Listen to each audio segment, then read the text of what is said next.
trophy. And we've got you covered on both sides of this matchup. Jeff Darlington and Sal Paolantonio on the ground. Jeff, I want to start with you here. It's the Monday before Super Bowl Sunday, and we're still on oblique watch when it comes to Seahawks quarterback Sam Darnold. Yeah. Where do things stand with that injury right now? Well, let's start with some official housekeeping when it comes to that oblique injury to Sam Darnold. Now, last week he was listed in the 2 opportunities for the Seahawks to put out injury reports as a limited participant in those practices. But that's not really a true indication of what we should expect from Darnold both this week and moving into that game, because quite frankly, there wasn't really a heavy practice. Now, the last 2 games that Darnold has played in, he has taken pain-killing shots before those games and didn't really practice very much leading up to them. But Darnold himself has made very clear he was never concerned about his ability to play in those games and to do so at a high level. John Schneider, Mike McDonald, both saying that they were so impressed by the way Darnold handled all of it. He was never nervous, never concerned. He was full go all along. They were always kind of wondering whether he'd be at that full capacity, and he was. So they have no concern going into this game. They'll probably continue to limit his throws, but every week that he is getting further away from that injury, he continues to feel closer to 100%. Yeah, it sounds like Sam Darnold should be 100% ready to go for Super Bowl Sunday. And Jeff, the news broke yesterday that the Raiders are expected to hire Seattle Seahawks offensive coordinator Clint Kubiak as their next head coach. What more can you tell us about the hire?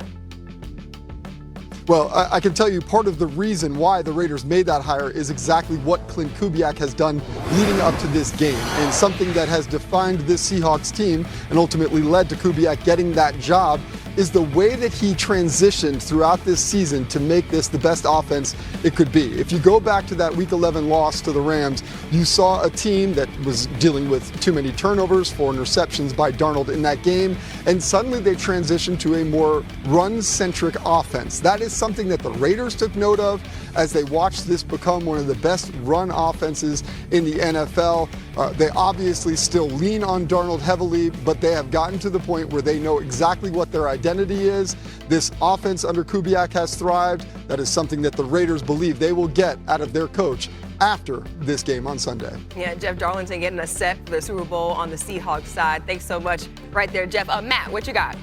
Yeah, to kind of further that conversation, under Kubiak's guidance, Darnold has been the story of the Seahawks playoff run. Darnold succeeded throwing deep this postseason, recorded nearly 9 yards per attempt in Seattle's wins over the 49ers and Rams, while completed about 70% of those attempts. But it is time to switch gears to the New England Patriots. Our pal and yours, Sal Paolantonio, Super Bowl number 34. For my guy, Sal Pal. He's covering the Patriots, and injury's a story with every team this time of year, Sal Pal, but especially for the Patriots coming into this week. What can you tell us about some of those injuries? Yeah, Super Bowl number 34. I got all the gray hair to prove it. I don't have that great hair like Jeff Darlington anymore, but I'll tell you, I was really fascinated by the details of Jeff Darlington's report about Sam Darnold, because it's completely different when you look at Drake May. This is uncharted territory for Drake May. He suffered that shoulder injury in the AFC Championship game, so we haven't really seen him throw the football at a high level for 8 days. Now, the New England Patriots will practice today, Palo Alto, at Stanford University. It's a 90-minute practice, but here's the rub. There will not be any pool reporter on the field to watch what happens, and we will not get an injury or practice report update about Drake May until 2 days from now on Wednesday. So we won't really get a clear picture of where Drake May is with that right shoulder. And why is it so important? Well, he's the engine that makes this offense run, not only in the passing game, but he is a terrific runner, a diabolical runner when he scrambles. Remember, he led all quarterbacks in the NFL, Matt Barry, with 63 scrambles this year, 9 for 125 in the postseason. So when he takes the ball, will he be afraid to run in the Super Bowl with that shoulder injury? The other injury is Robert Spillane, their middle linebacker, ankle injury, left the game in the first quarter of the AFC Championship game. Jack Gibbons had to get that green dot on the back of his helmet, communicate with Zach Kerr, the defensive coordinator, who's calling the plays now without their defensive coordinator available due to prostate cancer. So this is an interesting dynamic going on with the Pats right now on both offense and defense.